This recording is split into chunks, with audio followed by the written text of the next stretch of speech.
All right. Mission Impossible 7 was directed by Christopher McQuarrie, stars a lot of famous people, such as Tom Cruise, Ving Rhames, Hayley Atwell, Simon Pegg, Vanessa Kirby, Rebecca Ferguson, Klementieff, Esai Morales, Shea Wigham, and a bunch of people, even Henry Czerny, I believe is how you say his name.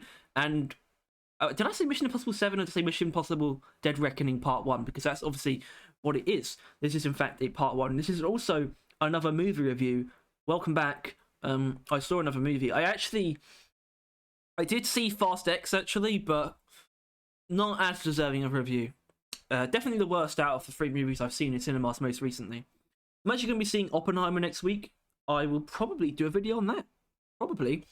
Although I would say the main reason I'm doing this is because we didn't put a podcast out today. Now, that's probably quite strange because I couldn't guess who would be watching this.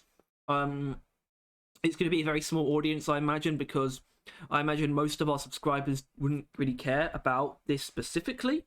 And most people who are interested in movies and Mission Impossible wouldn't be drawn to our channel anyway. But I still have the means to do this, and it's nice to be able to put out a video today. I don't think it makes up for not doing a podcast. I know that caters to a significant and defined audience.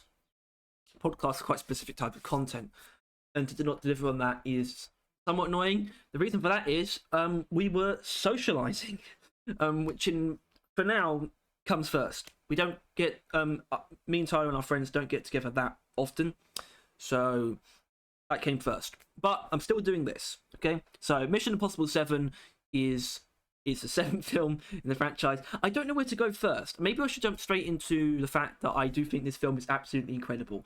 And we'll start with... Well, maybe I should just talk about Tom Cruise for a moment anyway, because I don't think this is as good as Top Gun. If I did a Top Gun review, that's a 10 out of 10. That is a very, very... That might be the easiest 10 out of 10 I could ever give. I'd say the only thing that comes close is actually Kingsman 1.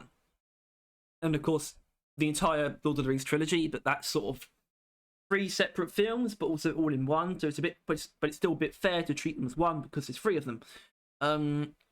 Although in this case, when you have a film that's a bunch of movies leading up to the 7th one, with a part 1 for the finale, but you can still treat it very much like it's its own thing. I think Harry Potter is very similar. In fact, it's very odd. It's actually odd how similar the journey of these franchises is, of Harry Potter and Mission Impossible. When you go from 1 to 4... What the hell just happened to the lighting? Jesus Christ, that is terrifying. My apologies. As you can tell, we don't have lighting in this studio. Anyway, you take Mission Impossible, you take Harry Potter. The first 4 films, all directed by different people. The 5th film, directed from the guy who would go on to do the 6th, and the 2-part finale. It happened again. That director being Christopher McQuarrie, who... I don't know if I want to get onto that point yet. Still want to be on Tom Cruise. Tom Cruise has just been on a roll. Unfortunately, this movie gives me a certain amount of dread that we might be encroaching upon the end of an era. That Dune Part 2 might truly put the nail in. We've had too good for too long, in my opinion. And the reason why the gig is going to be up soon is obviously because of the writer's strike. And if you've heard what certain executives in Hollywood have been saying about that, like Bob Iger saying that what they're asking for is unfair or something, you realise that Hollywood is in a bit of danger. When I see comments like that, someone like Bob Iger, who it seems like his salary is going to quintuple within the next 10 years or something, is what I read, or by 2026 actually, I think, and yet he's saying that demands of the writers is unfair. It gives me nothing but a very, very sickly feeling that they're moving towards some kind of widespread usage of AI to produce films. I'd imagine they would even have a long-term plan to possibly begin making films entirely out of AI, and I think that's an utterly horrifying prospect.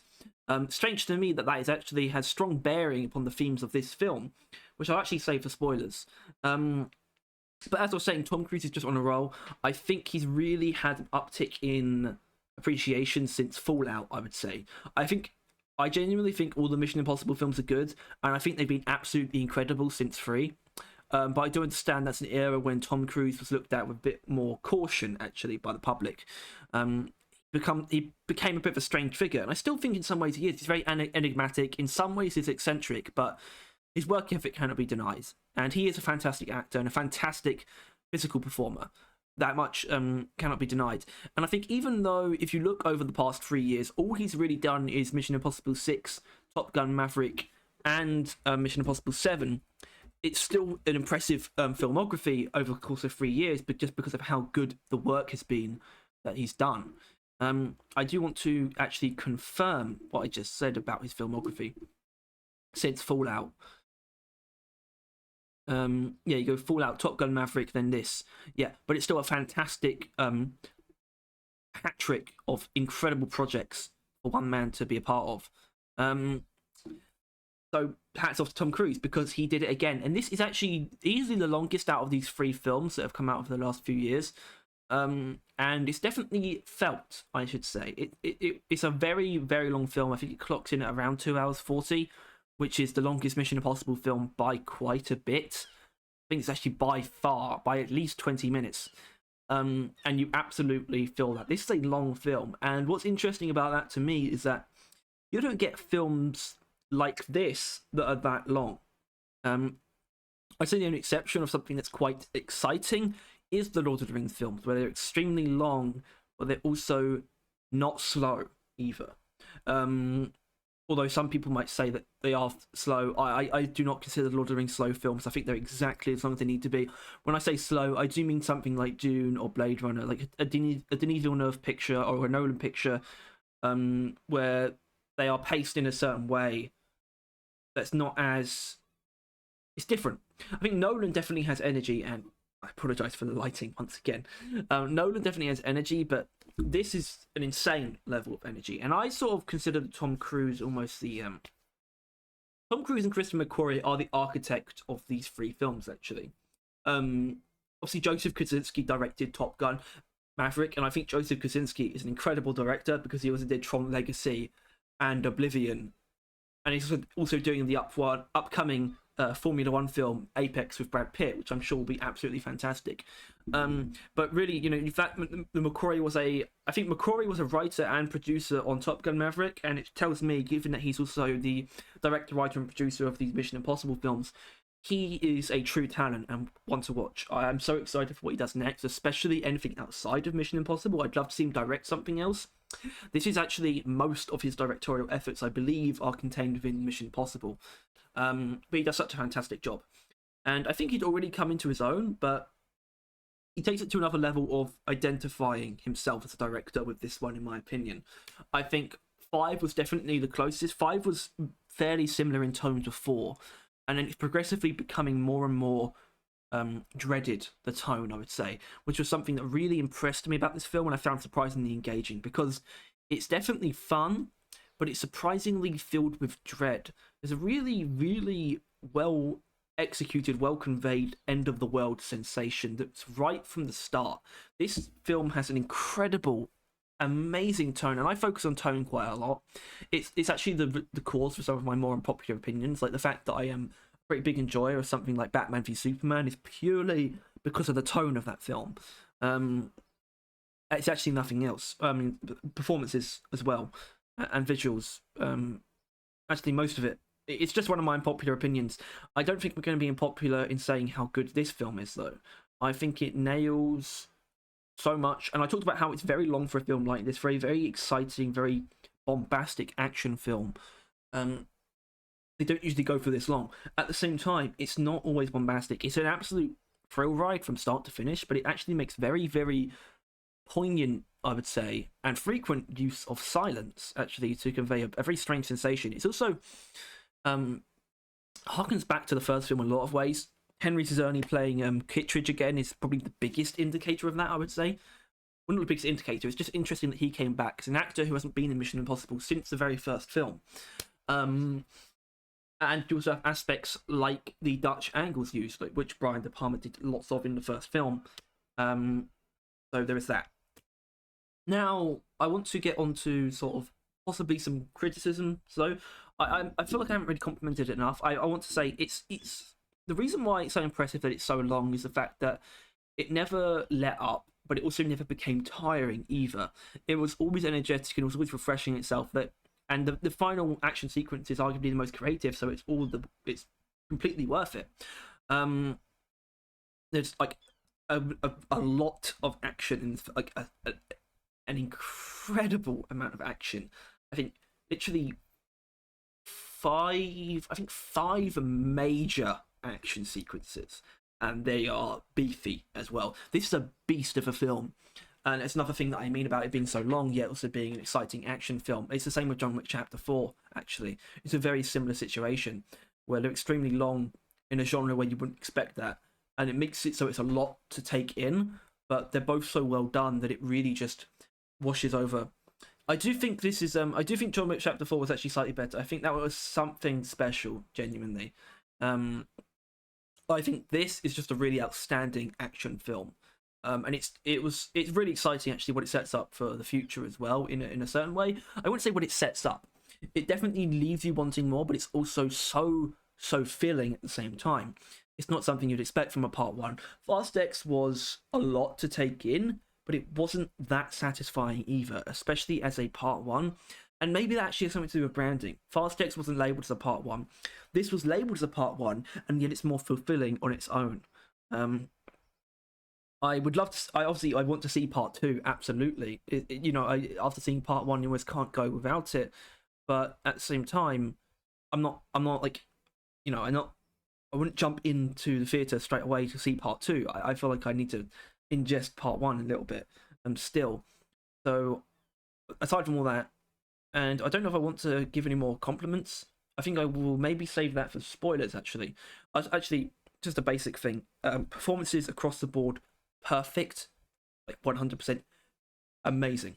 Not a single person in this film was even slightly off in any way. I thought Hayley Atwell as an addition was really incredible. And everyone's fantastic as usual. I actually thought Ving Rhames was particularly good in this one, which is strange because he's been around for so long and they haven't given him a huge amount to do. He's always been an important character and he's clearly like Ethan Hunt's closest friend.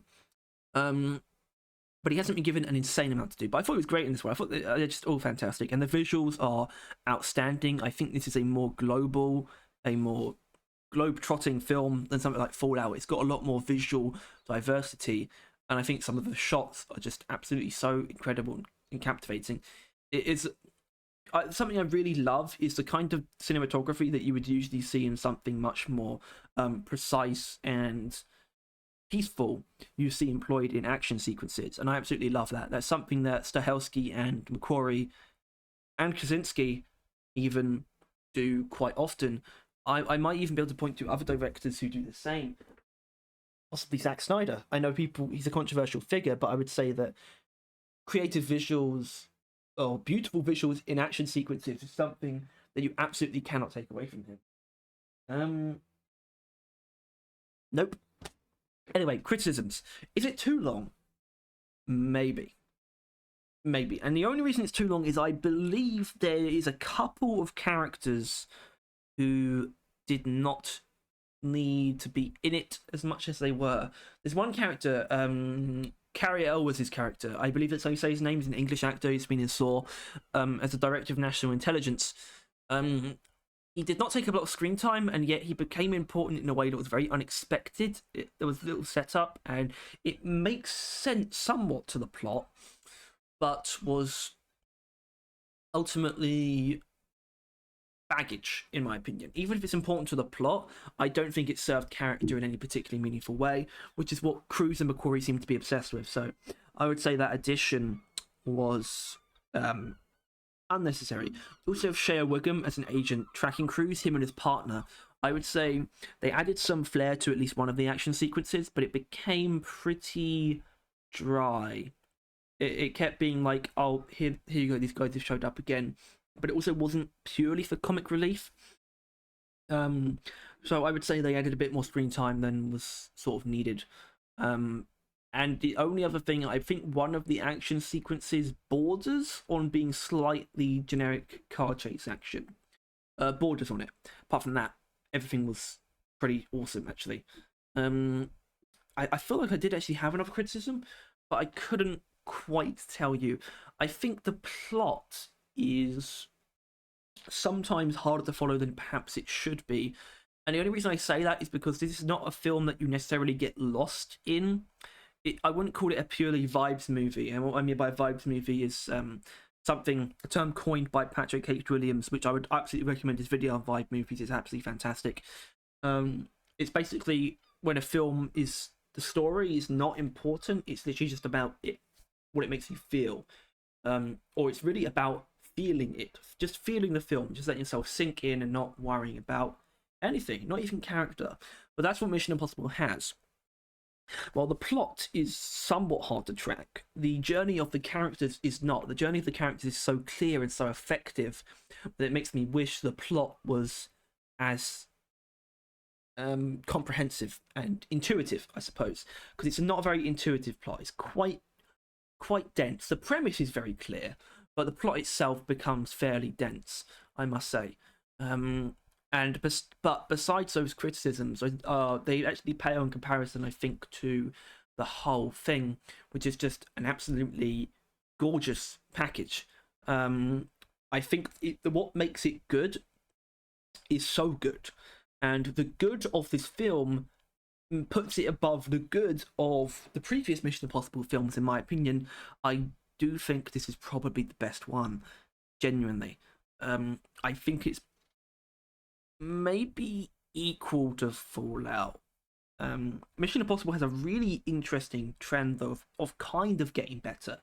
I like 3 a lot for a lot of different reasons, but I think it literally keeps getting better since 1, personally, because I do enjoy 2 more than 1. I don't think it's actually a better film. I just think it's more fun. But yeah, it probably goes, if from lowest to highest, it probably goes 1, 2, 3, 4, 5, 6, 7.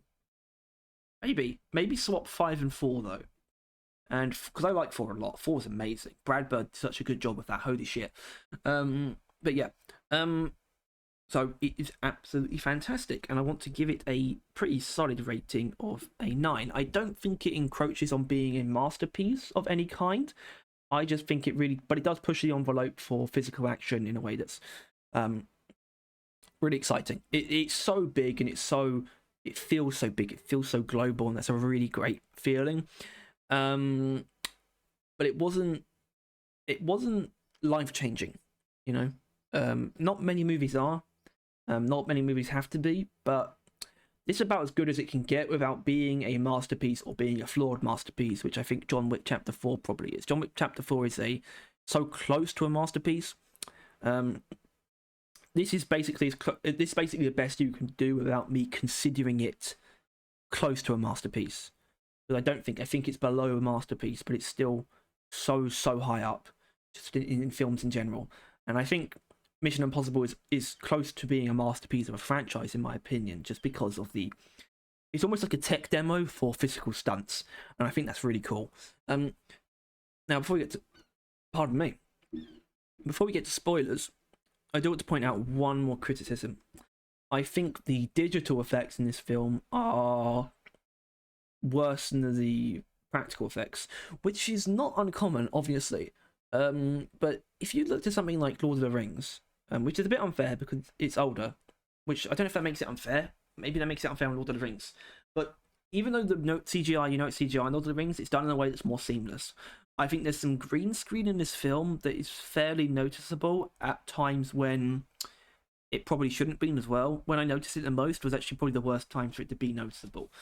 I just wanted to point that out because it's so close to feeling 100% real all the time, despite how insane it is, that it's actually a shame that you have those moments that aren't quite polished just from a technical standpoint. If that had anything to do with crunch, or rather visual effects artists not having enough time, that's absolutely fine. I have a lot of respect for visual effects artists, and I think the way that they are treated is pretty just awful, right? So I really hope that there wasn't any of that going on. It's possible that there was, because I feel like a good visual effect is more likely to have been done under better conditions, because it meant that the vision for what it should be was there from the start. It's something that Disney does with Marvel, is changing designs at the last minute, which results in worse visual effects, which is just awful. Anyway, I'd like to move on to spoilers. I've given the rating. It's a utterly fantastic film with a few minor flaws. I think the positives outweigh the negatives hugely, but it doesn't place itself in masterpiece territory, unlike Top Gun, in my opinion. That's why I said Top Gun was a 10 out of 10. Top Gun Maverick, that is a masterpiece, genuinely. Spoilers though.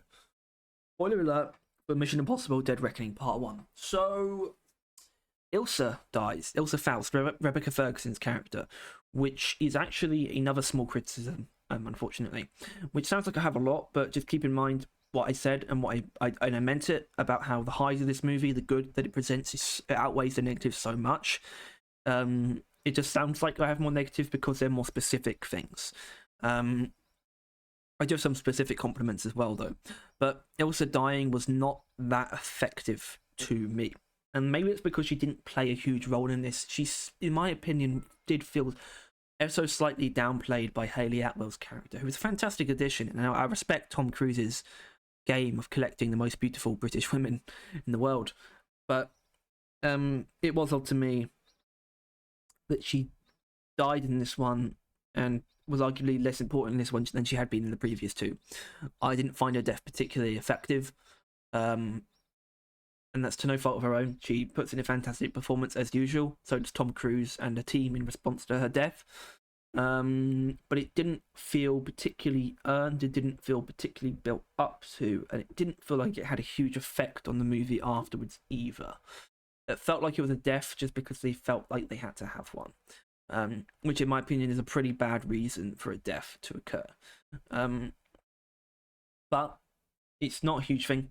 I don't think it's a huge loss either. She was fantastic, but maybe the fact that I said that it didn't feel like she was as important this time around meant that her youth could have been potentially running dry. That's very possible. I think it's always a chance to reinvent a character, but at the same time, she was not a integral part of this film, as in maybe that was just a result of her character. They're struggling to just find importance for her, so maybe it was better to kill her off, but that's not a particularly satisfying reason to kill a character anyway. The big thing is actually the main threat of the film, which is something called the Entity. Something, not someone. There is a someone. The Entity is like this AI that can just control all communications networks, and it's incredibly powerful. It's very vague, and it's not what I expected from Mission Impossible, actually. And I do like this. I was almost critical of this, but I actually really appreciate what they did here. It's actually the way that they instilled its sense of dread. The way that it replicates people, like replicating Benji's voice and whatnot, is really scary, and it doesn't feel all that unrealistic. It is the scary part. And this film manages to convey a very powerful urgency of saving the world, despite the fact the world is not in physical danger. It's more on the side of information, the breaching of privacy and the altering of information that is trying to be prevented. And that's what I meant about Cary, Elwes' character, somewhat as a director of national intelligence, ending up actually trying to get his hands on the key to this device. I believe it's the key to this device. This is a part that was actually somewhat unclear. But either way, you have people both on the side of your stereotypical good guys being the Americans. You have people on the side of American interests and people on the side of terroristic interests as well. And yet neither are the good guys. The only good guys are Ethan Hunt and his team, and his motive is to destroy the Entity because he doesn't believe anything like that should exist for anyone. Which I think is to call that a message is quite strange. That's not going to help young people, but it's still, in my opinion, pretty much objectively the right take on something like this. Something like the Entity should definitely not exist. I don't want to be in a world where it does. So I found the use of it quite effective, even if it felt quite a step up in unreality for Mission Impossible. It worked. It delivered the tone that this film needed, which is epic, by the way. I was surprised at how epic this film was. How globetrotting it was. I think the first major action scene taking place in the desert was awesome. Taking place in a sandstorm was pretty damn fantastic. And then I think the second major action scene was also incredible. It was actually much more of a Mission Impossible scene. It wasn't fighting, it was something else entirely. I can't really describe it in full. There was sort of one thing going on between Ethan and Hayley Atwell's character Grace, while also Benji, Simon Pegg's character, was trying to defuse a bomb, while Luther, Ving Rhames' character, was trying to communicate between both people, both Ethan and Benji, and sort of switching between the two. It was extremely, extremely tense. Genuinely on the edge of the seat stuff. I don't tend to feel that all that much. I'd say the only times I've been with this, when it's been in cinemas, it's been with this, John McQuarrie and Top Gun Maverick are genuinely the only cinema films I can remember feeling that way while watching them. So that scene was absolutely incredible. And I think the final scene that included the motorcycle ride into base jump and also the train crash was absolutely spectacular stuff. One thing about the base jump, it maybe could have lasted a little bit longer. It really didn't last that long. It was quite odd. So its effect wasn't actually felt that much, even though I understand that it's an insane stunt. It could have lasted longer, in my opinion. Once again, I want to point out, and I probably don't have to, but once again, the positives outweigh the negatives so much, so that's not really an important criticism. It's just not the most seamless film. In fact, I noticed a couple things where it's slightly hard to follow certain things at some points as well. It's not a seamless film, it's just a really fucking excellent pedestal of physical action, genuinely. Something else that's actually really cool was that a number of people made cameos in the opening, kind of in the opening. I think it was actually after the first action scene. You have, what was it? Charles Parnell, who I can't remember who Charles Parnell. Yeah, Charles Parnell from Top Gun Maverick. You got Rob Delaney, Indira Varma, and Mark Gatiss appear as the head of the community. It says, which was interesting to see. It was just basically just got these people together for one scene, and it was a big cameo. It was basically just a bunch of celebrities playing out this scene as characters who weren't important to the story, which is kind of fun when that happens sometimes. I thought there's something else that happened with, and I can't quite remember, but it was pretty cool to see either way. So the ending of the film, actually I haven't talked about the villain. I talked about the entity, but Esai Morales as Gabriel was pretty cool. Not the best villain I've ever seen, but still a very effective one. He was really cool, suave, and threatening as well. Just really good stuff. Just delivered on a really solid performance, solid villain. The ending, there's not actually that much to say about the ending. Like I said, it doesn't end on a cliffhanger, but it obviously leads into something else. But it's so thrilling that you're not really worried about that. And the ending was still fairly well done. Although I am, strangely enough, struggling to remember exactly how it ended. And not having Luther swing back around for at least a moment at the end, I also found quite odd. So yes, there are a couple of pitfalls in this film, but like I said, the good is just too good to ignore. I really am firm on that 9 out of 10 rating, because that represents the enjoyment, basically. It's as simple as that. Despite the flaws, the pros are considerable and numerous. Everything aside from the criticisms I've mentioned was about as good as you could possibly do any of those things. And I want to say, I think my favourite action sequences were definitely the first, second, and final action sequences. Were all pretty damn fantastic. Although there actually was there is also sort of the fourth action sequence starts at like a party and sort of leads into something that takes place in the streets of Venice. That second half of that entire sequence was also really fantastic. And I think it stops there. I think my thoughts stop there. I have nothing but I can only give this a recommendation to everyone. I think it's absolutely fantastic, despite some of the flaws I do think exist for it. I actually want to disagree with Chris Stuckman, who said that it's not better than Fallout. Woe is me to disagree with Mr. Stuckman, but I do think it's actually a step up from Fallout in terms of just the overall quality of the tone and sort of just pushing forward. Just knocked my earphones out. I just think it's a step up in a lot of ways. I think it has more flaws than Fallout, but I found it considerably more enjoyable than Fallout, even though I enjoy Fallout a lot. Genuinely amazing stuff. It all is. So I think I'm going to wrap things up here. I've been on for quite some time, and that's because there is a lot to say. I could probably go for longer if I go into really specific stuff, but I shan't. So go see Mission Impossible: Dead Reckoning Part 1. It's an absolute beast of a film, like I mentioned. It's a lot to take in, but goddamn, is it good time. So please go out and see it. I think we should support films like this that are huge, really well put together, from the heart filmmaking. It's something huge, but it's something real as well. It doesn't feel... It feels impassioned. It feels like it was made with artistic direction and true creativity, and I think I respect that. Something that's missing from a lot of franchise filmmaking today, I think. And things like John Wick and Mission Impossible are really keeping that alive. So thank you to Tom Cruise and Christopher McQuarrie for making another incredible action film. So I hope they keep it up. I'm sure they will.